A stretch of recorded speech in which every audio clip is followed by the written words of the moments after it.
Everybody, thanks so much for listening to the podcast. We have two special guests on here. I'm excited about this because not only I should say, I listen to their podcast pretty religiously, but also I've turned a couple of the girls on that I coach to this podcast because I think they can learn a lot from this. And also I have family members that listen pretty religiously to them. Two Wash-Ups, One Pro podcast, YouTube, Spotify, wherever you get your podcasts in general. Not to ramble on, but thanks so much for doing what you're doing and really bringing women's soccer, mental health out to a lot of people that maybe don't know a lot about the subject. So I appreciate both of you guys for coming on, Joe Boyles and Tina too. Thanks so much. Thanks so much for having us. Appreciate it. First of all, before we get into the podcast, I know on the last podcast I listened to, Tina, you talked about your return to the field and playing in that old man's league. What's going on with that? How's that been going in general?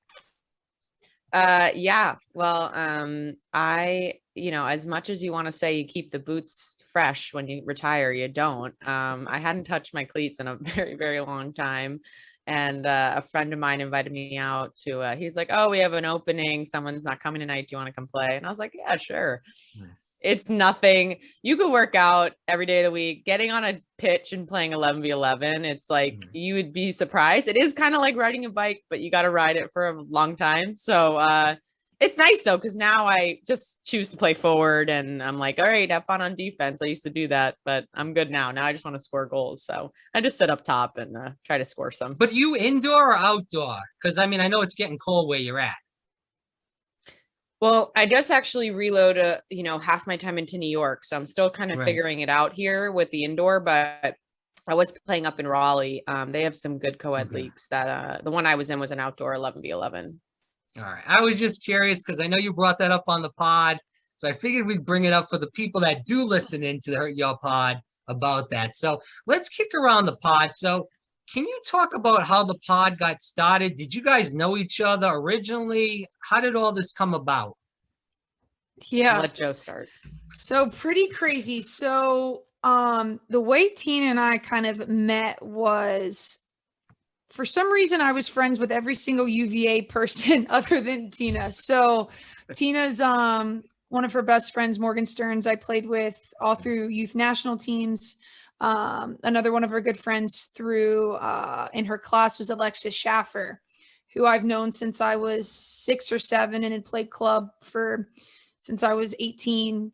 So like 12 years with. And then I got to Chicago and became friends with Danny Colaprico and have known a few of the girls through U.S.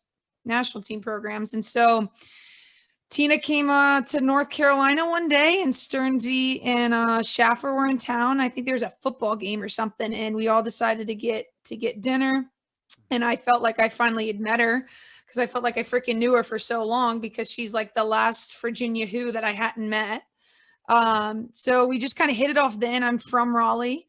So we just became buds then. And then simultaneously, throughout kind of right before COVID, I kind of was reached out to do a pod, to kind of start a pod about women's soccer. And, I didn't want to do it alone. And so I reached out to Tina to see if she wanted to hop on board. And, we're very, very different, but very, very similar. So it was a perfect match. She's more of the journalism background. I just love soccer. And so figured it would be a good match. And those guys dropped us. I'm not salty about it, but just being honest, they dropped us because their goal was to promote women's sports, but yet there was no return on investment. We don't make money on it. They didn't make money on it, and they completely dropped us. So me and Tina have been riding solo since that happened, and just doing it because we love to do it. It's kind of the long-winded answer to it. Right. So not to interrupt you, but so that was some sort of organization that was working with you guys, and it wasn't working out because of the money aspect, or they weren't being fair, or what was going on? Pretty much, Tina, I can let you jump into, but pretty much the fact that, they were putting in a lot of time and effort, I guess, to help us, we were recording, we were doing kind of the front end, and they were doing the editing and all that stuff. And they just felt that the time that and effort that they were putting in, they weren't seeing, 30,000 followers in 2 weeks. And they decided to go a different direction. Well, first of all, it's so freaking hard to do a podcast. I mean, I have like 1,172 or something like that followers on YouTube. And I mean, people don't understand like how hard it is to do this, how hard it is to get people to subscribe, to watch and listen and stuff like that. People think it's like, oh, like somebody that's like Hope Solo or somebody like Abby Wambach. Yes, they have the huge name. They're going to get people to listen to them because people know who the hell they are. Not to say that people don't know who you guys are, of course. Exactly. But I'm just saying, you see the difference. It's like, regular old me trying to get people to listen to me instead of Joe Rogan or whoever it may be. It's hard. And people don't get that. So I think the person that was saying that to you is totally out of their mind. If they thought that you were just going to get 30,000 followers on day one. I mean, it's pretty bad. I think it was a blessing in disguise, though. I mean, we made a collective decision to not like delete or change what we had previously. And we kind of went on this mission of saying, okay, like, here's the opportunity, like the grunt work of it, like from a recording standpoint and getting the guests on. Joe does a good job of like really reaching out into our network and finding good people to talk to. And we knew we were good at that. So it was just a matter of really saying, okay, what do we want the brand to look like? And how do we build that framework out? And it's been definitely a learning experience because, as you said, there's a lot of nuances and things that go into a podcast that people probably don't even realize. And like anything, cadence is so important in social media because every single day we're just fed like so much content, and it is kind of an competitive environment. But if you were to go to our Instagram right now, I think what's really cool is like you can immediately see when we owned it. And I feel like, I'm biased, but I feel like it's a huge improvement and change. The brand is much more structured. We've really upgraded the graphics. And it's nice now to be in a position where I feel like we're in full control. So it really just comes down to me and Joe making decisions and coming to agreement on them versus, not having your hands really in it and in the weeds. And, we're former players, so we know how much goes into like a single craft. And I think now it's like to really have put our imprint on it and be in it has been, it's definitely has its moments of challenge, but it's also really rewarding because we know everything we do for it is strictly from us and us only. Well, Tina, you can tell if you listen to the first podcast compared to the one that just came out yesterday. I mean, it's totally a different ball game. So I agree with you 100% that, you guys have really, moved up the ladder as far as content, as far as creative. It's just a whole different ball game. So I agree with you 100%. Now, I know, Tina, you were doing podcasts before this with She Is and Tina Talks. Is there going to be a comeback with that, or are we just going to do 2 WASHUPS, 1 pro? No, I think I'm a full twop now. I've transitioned.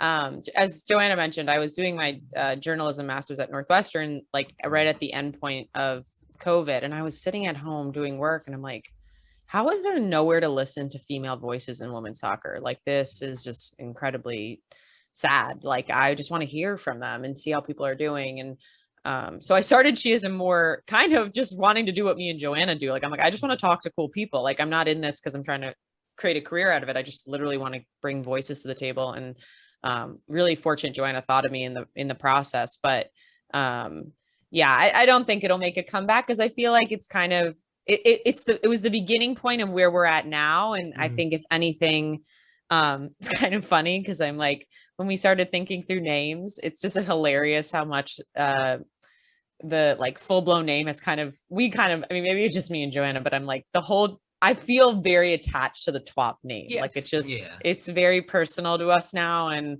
so no, I'm a full TWOP now. I was trying to be like Joe and do the research like she does before. Going deep in there. You're Yeah, like I was a going to say freaking- that's very impressive. You maybe like hit my old website when I was trying to look for jobs for journalism jobs, but I used to write and do all the real journalism. Now I work in marketing, but yeah, that was just kind of my creative space to have fun. All right. Well, I was trying to, like I said, bring back that Joe where she's the encyclopedia of Britannica. And I know that's not She even in does. I'll give her existence credit. anymore. She knows how to Google search for sure. This girl will find anything about you. Yeah. For people that have never listened to the podcast, can you talk about the significance of the title? Yeah. Joe, yeah. Yeah. So we were brainstorming, and I don't know how it kind of came about, but we literally are two wash-ups, and we are washed up. I can't, move my hips anymore. I'm getting another surgery. I've had wow. injuries. I can barely run.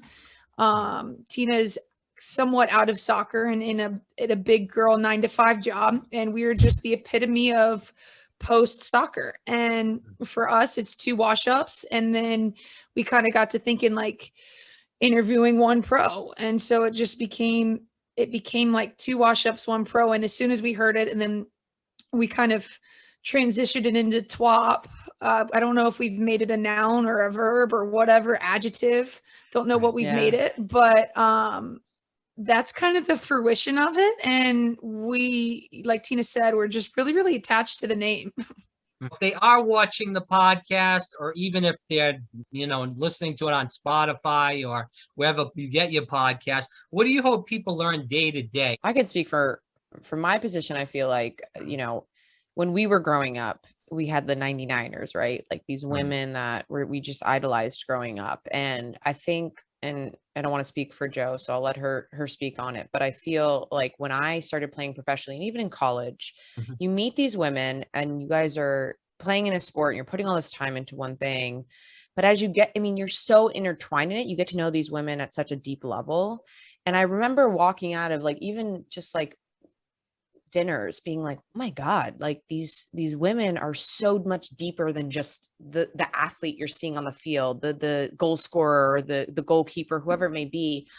And so as much as we do really dive into like the journey of how they've been successful, we really always try to integrate who they are as people and other things that they're really great with and doing. And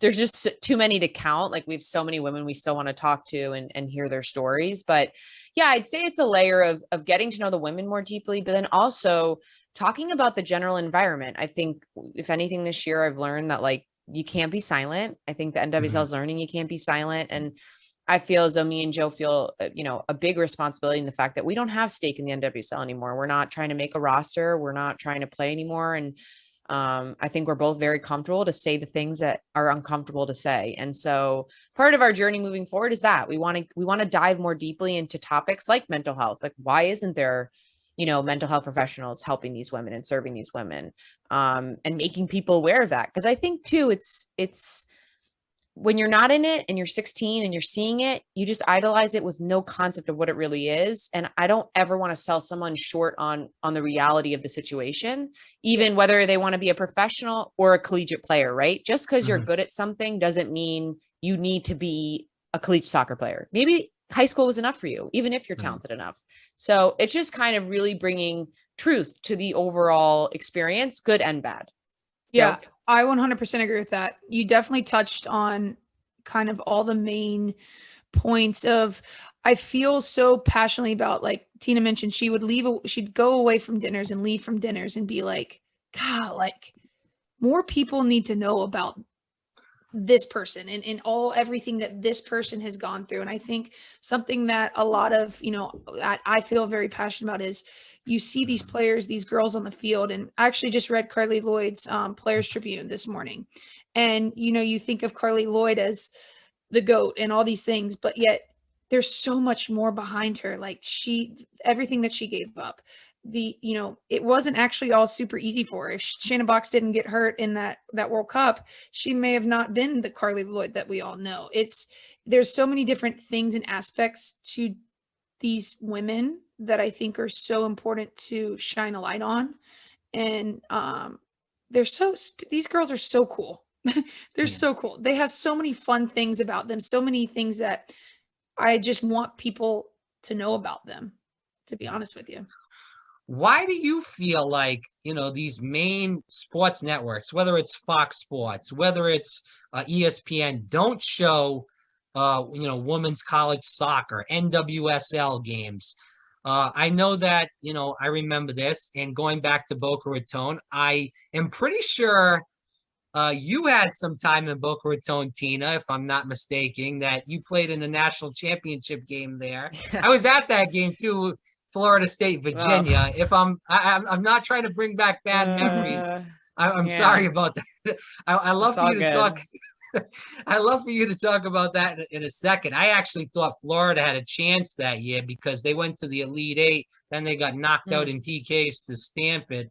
I think Savannah was on that team too. Yep, she was. Yeah, that was, and I was actually in college. I was working rather at that time down there in Boca. I was like, it's going to be at FAU. I was like, maybe I can see Florida. And unfortunately, that wasn't the case. But you can talk about that, Tina, in just a second. But what do you guys feel about that as far as like the sexism issue? Obviously, what's going on with the Spirit, and also with a bunch of other teams. Carolina had an issue with the coaching staff, along with like I said, with the Spirit. So what do you feel like with this? Is this a man problem? Is this a societal problem that women are not being profiled as far as these women in sports? I know for myself, I feel as though, history is not on our side, and like any type of change, it's slow. As much as, a lot of these networks are quote unquote progressive in the sense of, oh, we're changing a lot of things, you're still seeing a lot of the same programming. And for women's soccer specifically, it's very challenging because, we don't think twice when a startup's like, I haven't made a return in 5 years. We don't think twice. We're like, they're going to kill it. They're going to make millions. Like, this is, and I really believe, and it's even like with me and Joe in the podcast, it's like, it takes time. You have to sometimes put in a lot before you get anything back. And unfortunately for the women, I feel like there's been a short runway. It's like, oh, we're going to put this much, but if we don't get something by this number, then like it's over. And the hard part with that is like anything, right? I always told Joe, like, the salary, I may, my life will be far gone before I ever see the salaries of these women hit what I want it to hit. And that's just fruition of how the money works. But when I think about like today's world, I mean, there's people that are becoming Insta famous and TikTok famous and all these things. And I'm like, that's just basically making yourself a commodity. How are these women? I mean, we have women in the league that are becoming doctors, okay? Like literally a doctor, and is playing professional at the highest level. Like, not many people can do that. And yet their Instagram or their Twitter following is not that much. It's like, I think about Gabby Seiler. I'm like, you would never walk into an Orange Theory and see an MLS player as your receptionist. Okay. But Gabby Seiler, who's one of the top players in the league, has to do that to make ends meet. And it's just like a harsh reality of the fact that it's not as easy as just being like, make yourself Insta famous. It's like, I have to train 6 hours a day. I have other responsibilities. We have to create an environment that promotes these women. And what's sad for me is like, when you have a network like ESPN with the amount of coverage and people engaging, there's such an opportunity there. I think me and Joe, like, the reason we started this is because we're like, we may not have thousands and thousands of followers, but at least we can provide a platform for somebody who's not, frankly, a Carly Lloyd, to tell their story, to tell us what they're passionate about, to help promote whatever brand that they're or initiative. I think we can't even lose sight of the fact that half these women are doing things in their own communities for nothing. And all of that is so important, and it doesn't get seen. So yeah. And I think too, like, the visibility of it for me is what, Tina touched on, but that's the kind of the thing that doesn't sit well with me most is, you'll see a U.S. women's national team game on ESPN2. That's honestly one of the only, the few games that is, easily accessible, and you can turn on the TV and immediately find it. For me, like, I still struggle trying to find games on Paramount Plus.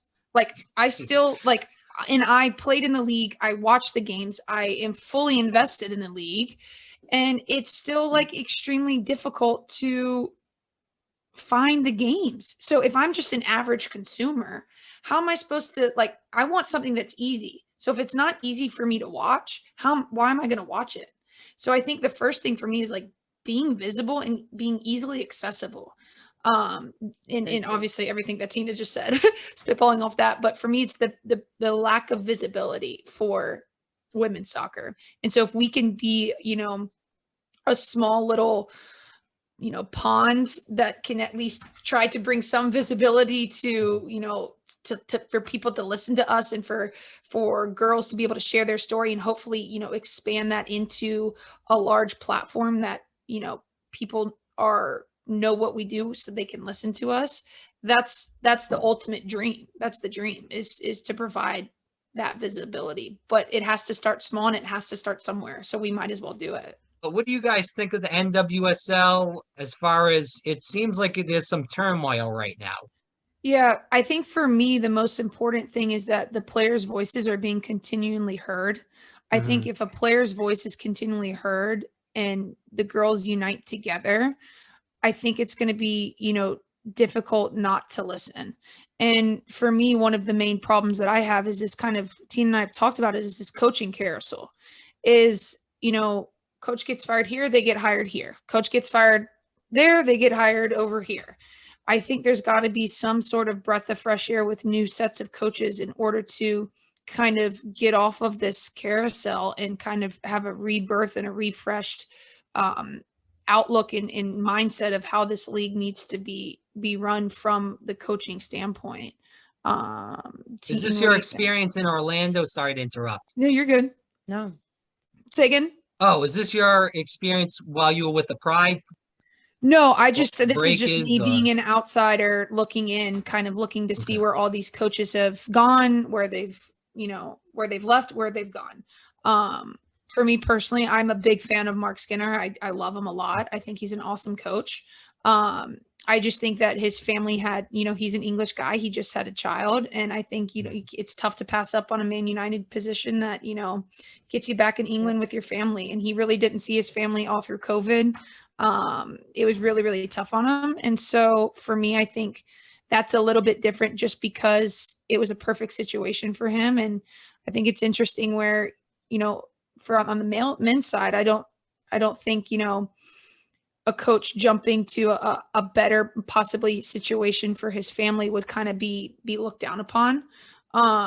So I think it's different. That's a different kind of scenario, but the Paul Rileys, the Chrissy Hollies, the Richie Burks, it's a coaching carousel.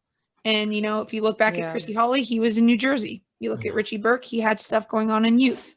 Paul Riley, obviously stuff happened in Portland. I just think we have to take a harder look at who our leaders are. Well, my question is, and Tina, you can jump into this. Why aren't there more women's coaches in the women's league? That's the question. Great question. And I'll go into, and Tina, I love to hear what you have to say, but even to go into Joe, to your former team, UNC, I know Heather O'Reilly's over there, somebody like that's played a significant time on the national team. And obviously she's with Anson. I mean, just his 900th win the other day. Yeah. Props to him. I mean, the guy's a legend. I listened to that whole 2-part interview. Amazing, by the way, both of you guys. But why not someone like her, to jump into a team like that, even if it's the Courage, because she's in North Carolina right now, of course. I do want Joe to get in on this question because I think it's very relevant to her work. But all I'll say is that I do think, to your earlier question, we're seeing a very clear picture of just abuse of power, frankly. Yeah. I think even at the professional level, right? Like, we are not in positions of power. We don't make a lot of money. We don't have a lot of stake. Our contracts are not secured. We can be cut at any point. So essentially the coach functions the same way Joe functions for her players. She has a significant stake in the involvement of the women she takes care of, because she does, in a way, takes care of every single day. And so and I know Joe takes that very seriously. And I know coaches take that very seriously, men as well. You have a huge stake in a woman's life, even if she's 25 or she's 19. And so to see the abuse has been horrible. And to Joe's point, it's a very scary thing when there's not a deep look into the leadership coming in, and there's not been new blood, call it. Like part of what I think is really sad for me is like, I want to see more Joes. I want to see more women that are motivated to go and pursue the coaching route. The problem is have we seen a history of them being rewarded for that kind of work and effort, right? Yeah. I can't affirm to a female coach right now, if you go get your A license, 100%, you're going to get a big time job. We're just not seeing it. A lot of people are getting circulated through the same jobs and they're just swatching around. It's like, we need to Joe's point, like a Becky Burleigh, like how is this the first time a Becky Burleigh is in the league? Becky Burleigh has had a historic career at Florida, and every single Orlando player we've talked to, we've had not one person talk a bad word about her, even in the midst of winning, losing, whatever. Mm-hmm. So I just think to Joe's point, there needs to be a deeper look at how we're bringing in fresh blood, and the candidates that are coming in need to be more properly vetted. So if you maybe had a kid right now, or you're talking to, and Joe, you're recruiting a lot of these girls. I'm sure you're going to step into this, wavelength if you haven't already. If a girl is playing high school, is that like a no-no on your list, or is that okay? I think it all depends kind of based on the individual. For me personally, I did not play high school. I decided to play club and train with the boys. And I think it really depends on the level of your high school team. It really all depends. We recruited a kid, and I went to a very small 4A school, nothing crazy. And there's a ton of schools that are 7A in Florida, where that talent level is pretty high, where it's very competitive. For me, the high school level where I was from was not highly competitive. And so for me, I thought it was in my best interest to take that time to train with the boys. And I really think I don't, as a college coach now, I don't look down upon it, or I don't, I think it all strictly depends on the individual and what is best for the individual. If, that kid needs to get into goal scoring form for club and can rack up, freaking 50 goals in the season, go do it. I think it strictly depends on what is best for the individual. I did play. Yeah, I did play. I completely agree that it's independent of your situation. I think, most people I think would probably say like no one's going to play, I think, high school soccer with the idea that it's going to be their central recruiting, place on the pitch. I do think it depends, right? Like Joe was consistent on the youth national team. So it's like, you also have to be careful of like, how much are you committed to, and how you don't want to burn a player out. You don't want to injure a player. So I didn't have youth national team camps early on to kind of consider. So it's like, and I honestly, my journey was different. I got recruited in 10th grade. I peaked between 9th and 10th grade. So when I first went to high school, I wanted to play in college. My sister had played, but I was not. Joe knew by 9th grade, I think pretty significantly that was a path for her. I wasn't necessarily on that. So I started at a new private school. I was like, I need to make friends. This is like how I made friends. So I think it just depends. I will say too, like, I worry sometimes that the commitment level, it's pressed so hard into young girls' heads that they kind of lose fun, right? Like you're still 14 and 15. And I'm not saying in a lot of cases, it doesn't make sense if you're going to be prone to injury and you have a scholarship. I'm not proposing that, but I do think sometimes you got to remember, and it's the part of the parent and people like us to remind 15-year-olds that like, take a breath, enjoy your friends. If you don't train for one day, doesn't mean that like the world's going to end. You can still hit your goals. And just finding that balance where you're still committed to it, obviously, and putting in the time, but you don't lose your youth in the process.